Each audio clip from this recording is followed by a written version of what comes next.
बिस्मिल्लाहिर्रहमानिर्रहीम। अस्सलाम वालेकुम नाज़रीन, आप यूट्यूब चैनल देख रहे हैं। मैं इमरान ख़ान हूँ। जो सानिया हुआ पारा चनार में, पारा चनार के लोगों के साथ करम में, उसका जो है वो पूरी दुनिया के अंदर एक शोर मचा हुआ है। सोशल मीडिया पे लोग इसके लिए बहुत ज़्यादा आवाज़ उठा रहे हैं, लेकिन पाकिस्तान की मीडिया में इसकी कवरेज नहीं हो रही। मैंने चंद सहाफ़ियों से रब्ता किया, मैंने उनसे कहा जी कि मीडिया इसकी कवरेज क्यों नहीं कर रहा। हत्ता कि जो मीडिया के प्लेटफॉर्म सोशल मीडिया के ऊपर मौजूद हैं, वहाँ पर भी इसको कवरेज नहीं दी जा रही। तो उन्होंने कहा जी ये पॉलिसी आई है कि इस वाक़े को ज़्यादा रिपोर्ट नहीं करना। हालांकि ये दहशतगर्दी के वाक़यात जो गुज़िश्ता चंद महीनों में पाकिस्तान में हुए हैं, ये उनमें सबसे बड़ा दहशतगर्दी का वाक़या है कि चलती हुई गाड़ियों को जो है वो रोक के वहाँ उनके ऊपर फायरिंग की गई, उनके ऊपर रॉकेट फेंके गए, उन्हें जो है वो दस्ती बमों के साथ निशाना बनाया गया। और अब तक की इतलात के मुताबिक जो BBC ने रिपोर्ट किया है, वो ये कह रहे हैं कि 44 लोग जो हैं वो इस साने के अंदर जाँ बहक हो गए। और जो लोग ज़िंदा बच गए हैं, जो ख़वातीन या कोई हजरात ज़िंदा बचे हैं, हमारे एक सहाफ़ी हैं जनान, उनका भी इंतकाल हो गया है, वो शहीद हो गए इस वाक़े में। जो लोग ज़िंदा बचने में कामयाब हुए, उन्होंने बताया कि किस तरह की ये फायरिंग थी, किस तरह का ये वाक़या था और पुलिस को आने में कितना ज़्यादा टाइम लगा। सिक्योरिटी वहाँ पे प्रॉपर मौजूद नहीं थी और इंतहाई ख़दशात और ख़तरात के बावजूद ये बहुत बड़ा पाकिस्तान का एक सिक्योरिटी फेलियर है, एक इंटेलिजेंस का बहुत बड़ा फेलियर है कि इतना बड़ा हमला जो है उसकी मनसूबाबंदी होती है।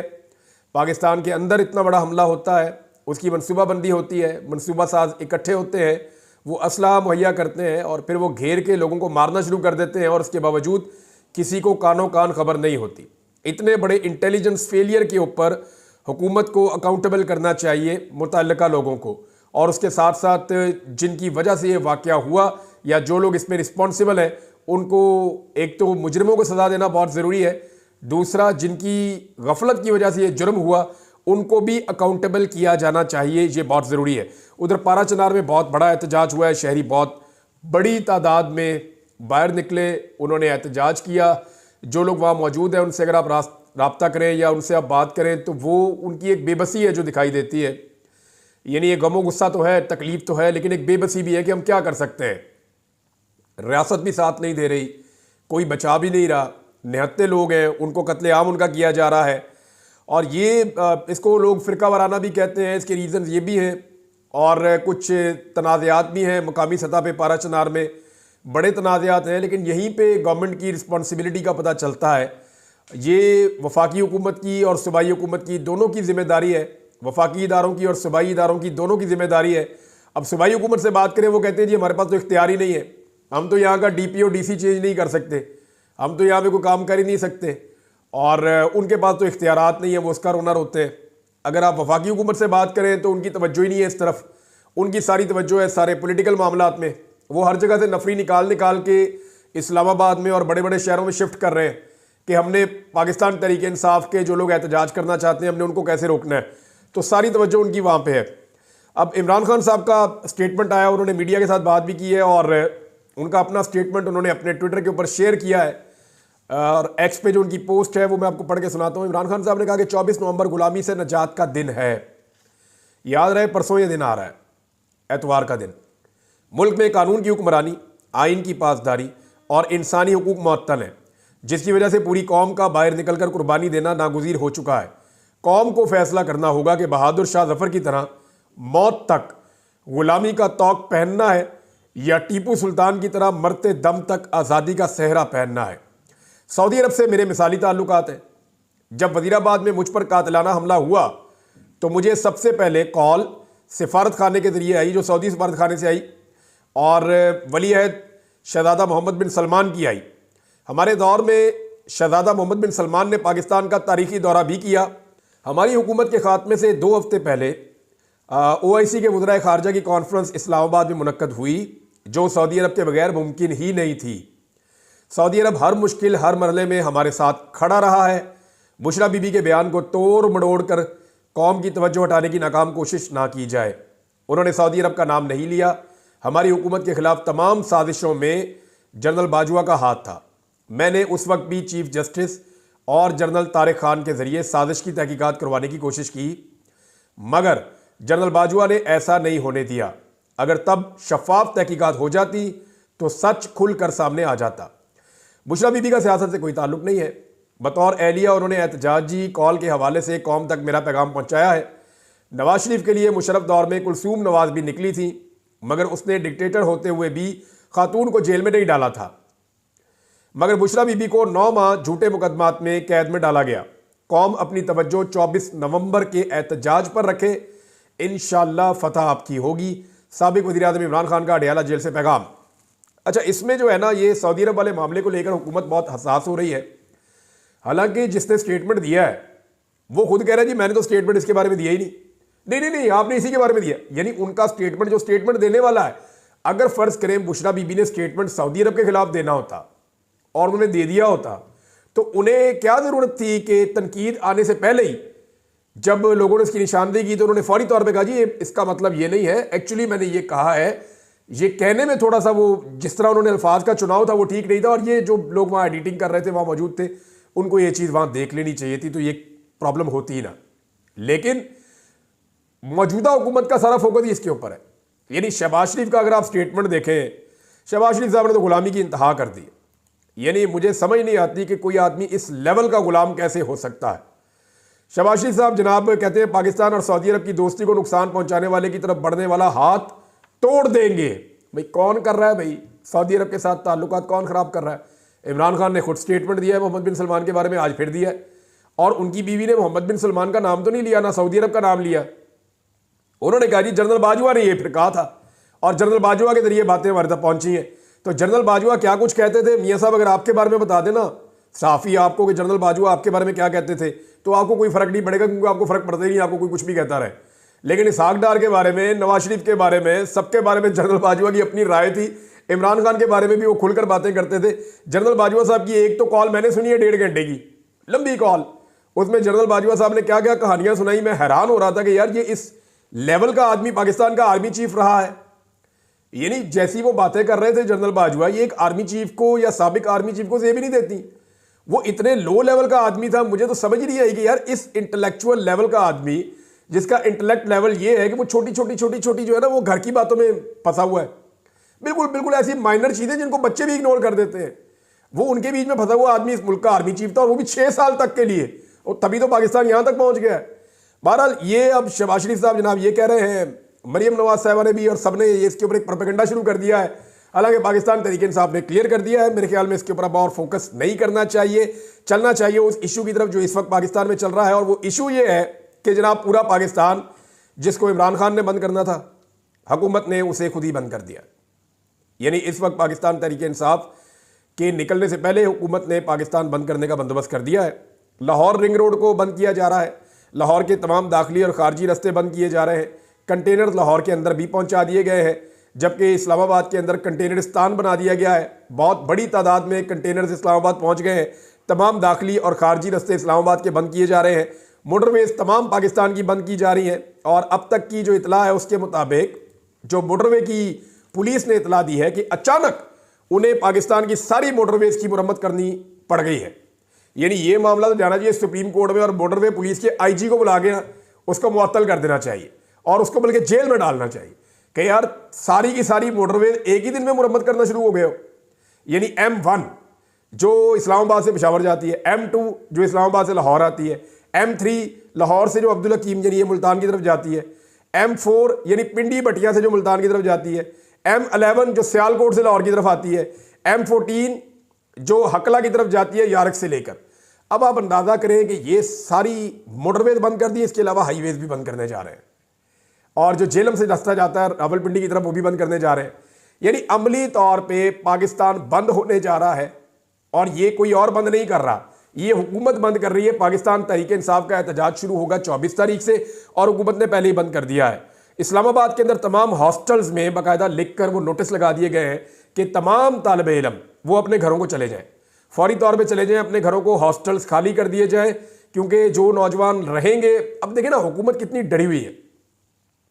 उन्हें लगता है कि जो भी नौजवान है ना, या जो भी यूथ है, वो पाकिस्तान तहरीक इंसाफ की है, यानी वो मान चुके हैं, इसलिए हॉस्टल में जा रहे हैं। भाई अगर हॉस्टल के अंदर लोग रहते हैं तो हर सोच के लोग होंगे ना, पीटीआई की सोच के भी होंगे, नून लीग की सोच के भी होंगे, पीपल्स पार्टी की भी, लेकिन इनको पूरा यकीन है कि 99% नौजवान जो पढ़ा लिखा है वो पीटीआई के साथ खड़ा होगा। लिहाजा उन सबको कह रहे हैं अपने घरों को जाओ, 27 तारीख से पहले वापस कोई ना आए। ये जनाब नोटिस लगा दिए, गेस्ट हाउसेस खाली करवा रहे हैं, होटल्स खाली करवा रहे हैं। तो इस्लामाबाद के अंदर जिस बंदे के पास ID कार्ड निकल आता है ना खैबर पख्तूनख्वा का, उसको गिरफ्तार कर देते हैं।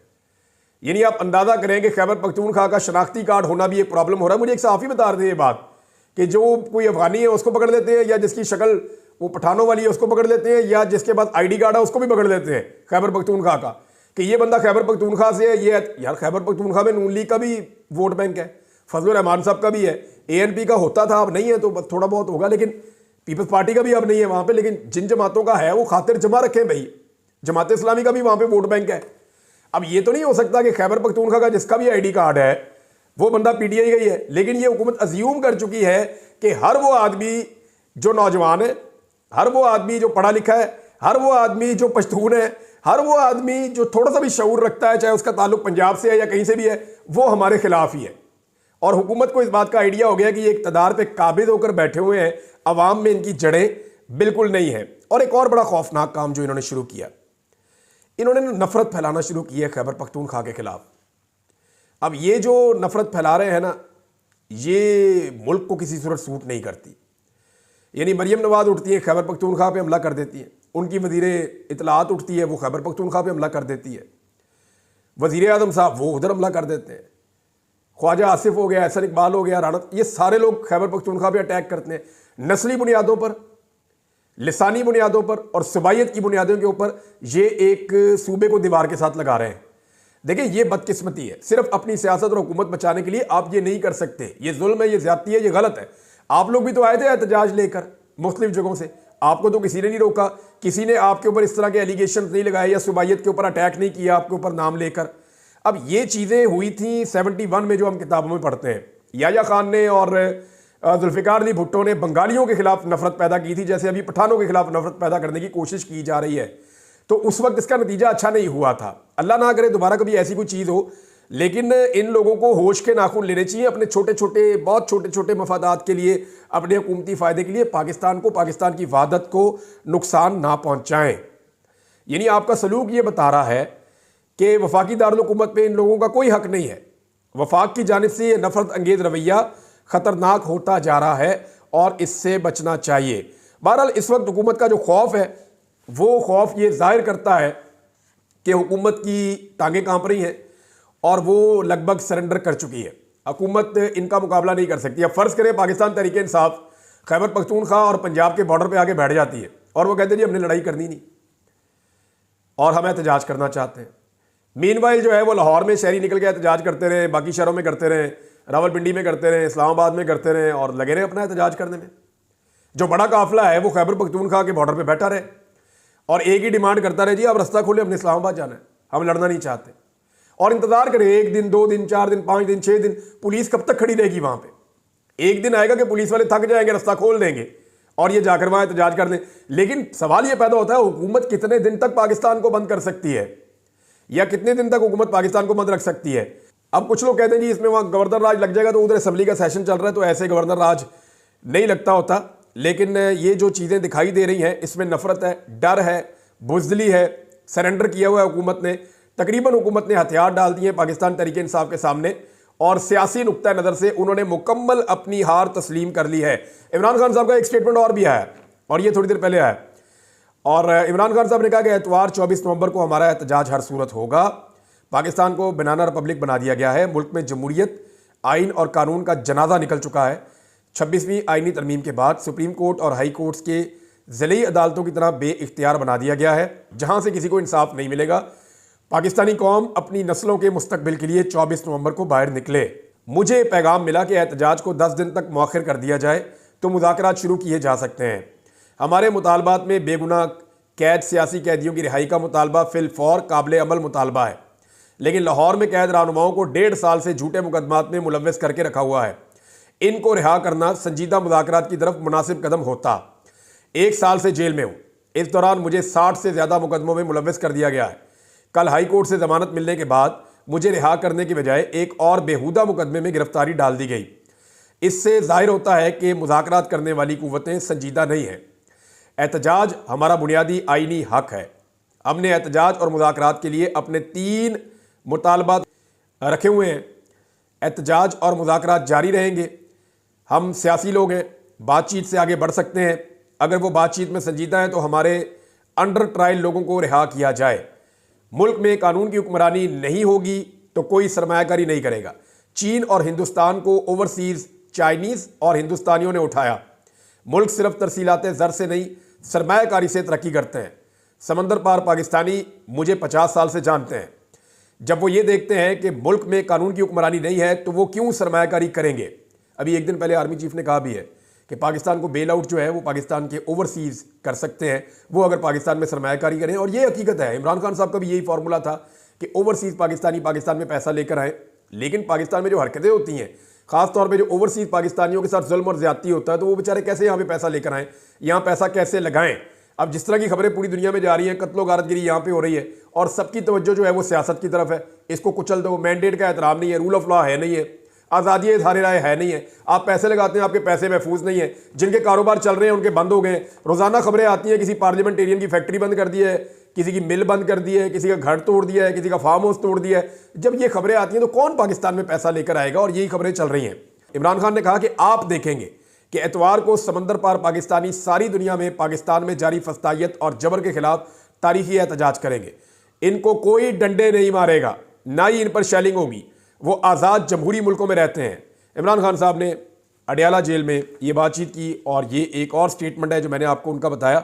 ओवरसीज़ पाकिस्तानियों पर इमरान खान साहब का इन्हिसार काफ़ी ज़्यादा है। आज़ाद कश्मीर में नाज़रीन बड़ा ज़बरदस्त एहतजाज हो रहा है, लेकिन मीडिया को कहा गया है कि इसका मुकम्मल बाइकआउट करना है। और मीडिया के कुछ लोग काम क्या कर रहे हैं, ये जो यूनिफॉर्म पुलिस ऑफिसर है ना, वो सियासी कारकुन बन के इंटरव्यूज़ दे रहे हैं। जिस्म पे वर्दी पहनी हुई है, लेकिन सियासी जमातों के टटपूंजिए बने हुए हैं। मैंने टटपूंजिए का लफ्ज़ इस्तेमाल किया, आप भी करें, खुल के करें, क्योंकि ये वही बने हुए हैं। इस वक्त ये जितने भी लोग हैं ये टाउट का रोल प्ले कर रहे हैं। जिस्म पे यूनिफॉर्म पहनी हुई है और एक सियासी कारकुन बन के दूसरी सियासी जमात को धमकियां लगा रहे हैं। दूसरी जानिब नाज़रीन, नामालूम ताजरों की दरखास्त के ऊपर chief justice Islamabad high court ने पीटीआई को सुने बगैर, पीटीआई को फरीक बनाए बगैर एहतजाज के खिलाफ फैसला दे दिया है। अब मामला ये है कि ये कैसे हो सकता है कि आइन कहता है जी आपका एहतजाज करना हक है, अदालत एक पॉलिटिकल पार्टी जो एहतजाज करने जा रही है उसके खिलाफ नामालूम किस्म की अजीबोगरीब किस्म के ताजर हैं, वो एक दरखास्त देते हैं, अदालत फौरन नोटिस करके फौरन बुला के उस पॉलिटिकल पार्टी को सुने बगैर फैसला भी दे देती है। लेकिन अदालत के फैसलों पे अमल कौन करता है? यहाँ कोई भी नहीं करता, कोई बात ही नहीं सुनता अदालत की। मैंने खुद देखा, बहुत दफ़ा देखा, निशानदेही भी की है और इससे अदालत को फ़र्क भी कोई नहीं पड़ता। बहरहाल हुकूमत की सारी तवज्जो इस वक्त, जितनी उन्होंने प्रेस कॉन्फ्रेंसेस की हैं, जितनी बातें की हैं, वो सारी पाकिस्तान तहरीके इंसाफ पे की हैं। वो जो 44 लाशें पड़ी हुई हैं ना पारा चनार में, उसके ऊपर हुकूमत बात करने को तैयार नहीं है। मीडिया को भी मना कर रहे हैं कि बात ना करो। कैसी बेहिसी है इनकी। अब तक के लिए इतना ही। अपना ख्याल रखिएगा, अपने चैनल का भी। अल्लाह हाफ़िज़।